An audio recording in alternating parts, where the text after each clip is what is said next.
आज की इस वीडियो में हम पढ़ेंगे गुलमोहर बुक की एक पोयम पास्ट प्रेजेंट फ्यूचर के क्वेश्चन आंसर्स को। इस वीडियो में हमारे सामने सबसे पहले एक टेबल है जिसमें सबसे पहले दिया हुआ है टाइम, पास्ट प्रेजेंट फ्यूचर, और इनको देखते हुए आगे के बॉक्सेस को फिल करना है। देखिए सेकंड बॉक्स में दिया हुआ है थिंग्स इमेजिन, यानी कल्पना की गई चीज़ें। नेक्स्ट है इसके बाद words use to describe the things, यानी जो वर्ड हम सेकंड बॉक्स में फिल करेंगे उनको दर्शाने वाले शब्द हमें नेक्स्ट थर्ड बॉक्स में फिल करने हैं। What it make you think about the time, इससे आपको समय के बारे में क्या सोचने पर मजबूर करता है। तो सबसे पहले आते हैं पास्ट, जिसमें सेकंड बॉक्स में फिल है an autumn evening with a wind, हवा के साथ एक सर्द ऋतु की शाम।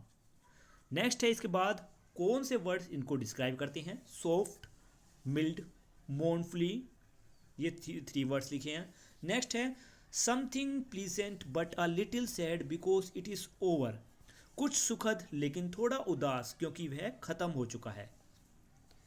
नेक्स्ट है प्रेजेंट, इससे क्या कल्पना होती है, a green and flowery spray with a young bird, यानी एक हरी और फूलों से भरी शाखा जिस पे एक छोटा पक्षी बैठा हुआ है। नेक्स्ट है कौन से वर्ड से डिस्क्राइब होता है, green, flowery, gathering, power. Next है इससे समय के बारे में क्या पता चलता है, a time of energy, preparation and potential, यह वह समय है जब ऊर्जा मतलब ऊर्जा होती है हमारे शरीर में और हमें आने वाले समय के लिए तैयारी करनी चाहिए। नेक्स्ट है फ्यूचर, इसमें क्या कल्पना हुई, अ सी बीनीथ अ क्लाउडलेस सन, बादलों रहित सूरज के नीचे एक समुद्र। कौन से वर्ड्स डिस्क्राइब करते हैं इनको, mighty, glorious, dazzling, infinity. Next है इससे समय के बारे में क्या पता चलता है, bright bright endless possibilities and a sense of hope and ambitions, यानी उज्जवल अनंत संभावनाओं और आशा उम्मीदों से भरा समय। नेक्स्ट है एप्रिसिएटिंग द पोएम के question answers, whom the speaker is addressing in the poem, कवि किससे बात कर रहा है, the answer is the speaker is addressing a smiling child, यानी हंसते हुए बच्चे से जो पोइट है वो बात कर रहे हैं, स्पीकर बात कर रहे हैं।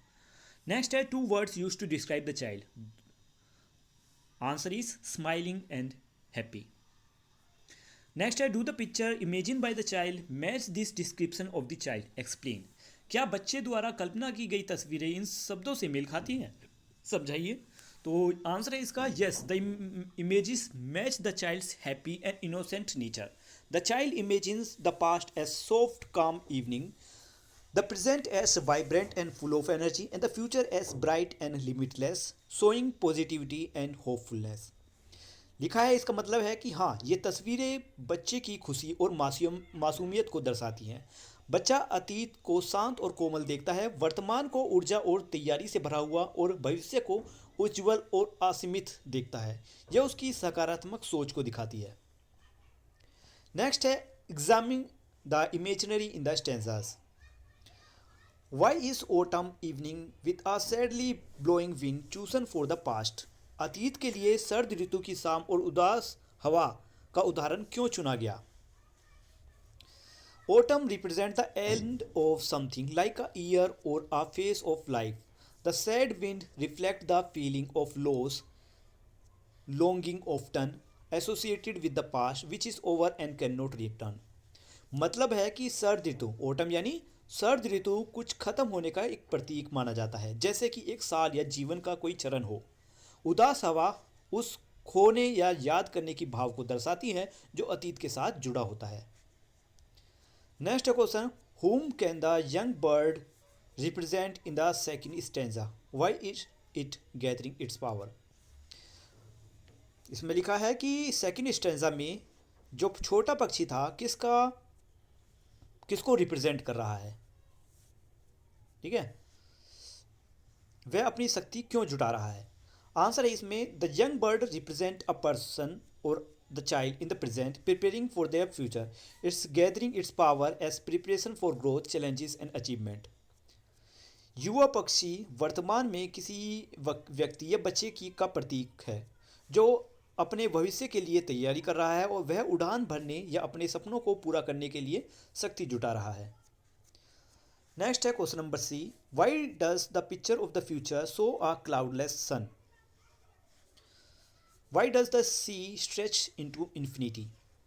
The cloudless sun represents a bright, positive, and hopeful future without obstacles. The sea stretching into infinity symbolizes endless opportunity and possibility. इसका मतलब है कि बादलों रहित सूरज एक उज्जवल, सकारात्मक और बिना किसी बाधा के एक भविष्य का प्रतीक है। समुद्र का अनंत तक फैला असीमित अवसरों और संभावनाओं को दर्शाता है। नेक्स्ट है, could these pictures be imagined by anyone of any age or do they sound particularly childlike? Answer है these images feels childlike because they are simple, optimistic and filled with wonder. However, anyone with a hopeful outlook can relate to them. मतलब है इसका answer का कि ये तस्वीरें बच्चों जैसी लगती हैं क्योंकि वे सरल, आशावादी और आश्चर्य से भरी हुई हैं। हालांकि एक सकारात्मक दृष्टि रखने वाला कोई भी व्यक्ति इनसे जुड़ सकता है। Last, in which stanza does the rhyming scheme different from the other two stanzas? How does it different? Answer इसमें the rhyming scheme different is in the third stanza. In the first two stanza, the rhyming is regular A B A B, but in the third stanza, the rhyming slightly irregular or less distinct due to the use of longer flowing line to reflect the vastness and continuity of the future. तो यहीं पर हमारी ये video ख़त्म होती है। उम्मीद है आपको क्वेश्चन आंसर्स भी समझ आ गए होंगे। मैंने इस पोएम का एक्सप्लेनेशन पहले ही अपलोड कर दिया है, जिसका लिंक आपको वीडियो के डिस्क्रिप्शन में मिल जाएगा। मिलते हैं नेक्स्ट वीडियो में एक नई चैप्टर के साथ। Bye bye.